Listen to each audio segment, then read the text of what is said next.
सावली तहसील के कोंडेखल के वन हक समिति ने ग्राम पंचायत कार्यालय कोंडेखल के ग्राम पंचायत में ठहराव लेने के लिए लेखी पत्र दिया। ग्राम पंचायत ने 8 अगस्त 2023 को ग्राम पंचायत ठहराव पास किया और ग्राम पंचायत ने ठहराव पास कर वन विभाग को सौंपा। 6 मई को वन विभाग के अतिक्रमण हटाने के लिए डीएफओ के मार्गदर्शन में सावली वन परिक्षेत्र अधिकारी विनोद धुर्वे व उप वन परिक्षेत्र अधिकारी सूर्यवंशी, वन रक्षक महादेव मुंडे, वन रक्षक एकनाथ खुड़े, वन रक्षक सुषमा मेश्राम सोनेकर और वन रक्षक टीम और सावली पुलिस विभाग के कर्मचारियों की उपस्थिति में बुलडोजर ट्रैक्टर चलाकर अतिक्रमण हटाने की मुहिम वन विभाग ने हाथ ली, जिसमें किसानों के खेती नष्ट हो गई, किसानों पर संकट मंडराया है। ग्राम पंचायत के ठराव के मुताबिक उक्त कार्रवाई किए जाने की वन विभाग के अधिकारी विनोद धुर्वे ने जानकारी दी। मी विनोद धुर्वे, वन परिक्षेत्र अधिकारी सावली। आज आम्ही सावली तालुक्यातील सावली वन परिक्षेत्रातील मौजा कोंडेखल या गावामध्ये हजर आहोत। मौजा कोंडेखल या ग्रामपंचायतनी संपूर्ण गावकऱ्यांच्या वतीने वनजमिनीवरील अतिक्रमण हटवण्याबाबत 8 ऑगस्ट 2023 रोजी आमच्याकडे ग्रामसभेचा ठराव दिला होता आणि त्यांचा अतिक्रमण हटवायला पाहिजे, अवैध अतिक्रमण हटवायला पाहिजे याबाबत वारंवार पाठपुरावा होत होता। त्या अनुषंगाने आज आम्ही दिनांक 6 मे 2024 रोजी अतिक्रमण हटवण्याची कारवाई सुरू आहे।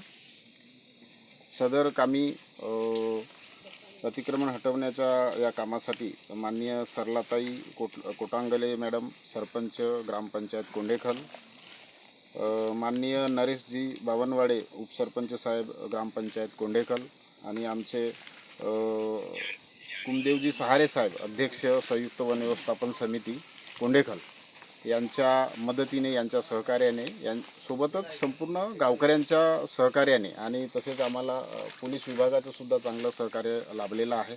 या सर्वांच्या आणि आमच्या सर्व विहाड उपक्षेत्रातील संपूर्ण वन कर्मचाऱ्यांच्या सहकार्यातून आम्ही आज अतिक्रमण निर्मूलनाची कारवाई करत आहोत।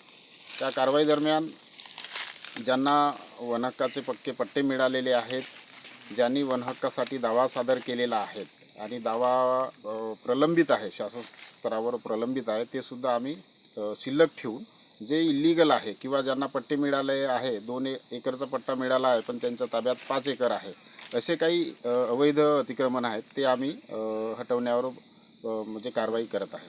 साथ ही इस संदर्भ में उप सरपंच ने जानकारी देते हुए क्या कहा, आइए सुनते हैं। माझं नाव नरेश बावनवाडे, मी उपसरपंच आहे।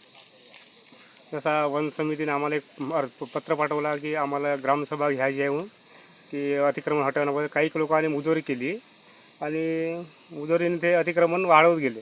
त्याच्यामुळे ते वन समिती अध्यक्षाने निर्णय घेतले की आपण कोंडेखलमध्ये अतिक्रमण वाढत चालला। काही लोकांनी त्याच्या मागे लागले की अतिक्रमण एवढं हटवा तुम्ही किंवा पैसे खाले तुम्ही, त्याच्या मागे लागले ते आणि ग्रामपंचायतला एक आपला पत्र दिलं।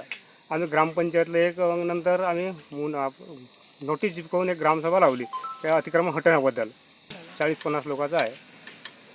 मग गावच्या तुम्ही सरपंच म्हणून इतर शेतकऱ्यांचे नुकसान होते, याप्रती काय तुमचं? आम्हाला वाटतं की नुकसान होत आहे बाबून, पण हे ते लोक जे जुने आहे त्यांची व्हायला नाही पाहिजेत, जे नवीन लोक आहे काही 1-2 वर्षा पहिले यांची हटायला पाहिजे, हे आमचा विचार आहे। सीटीवी के लिए प्रतिनिधि प्रवीण गेडाम की रिपोर्ट।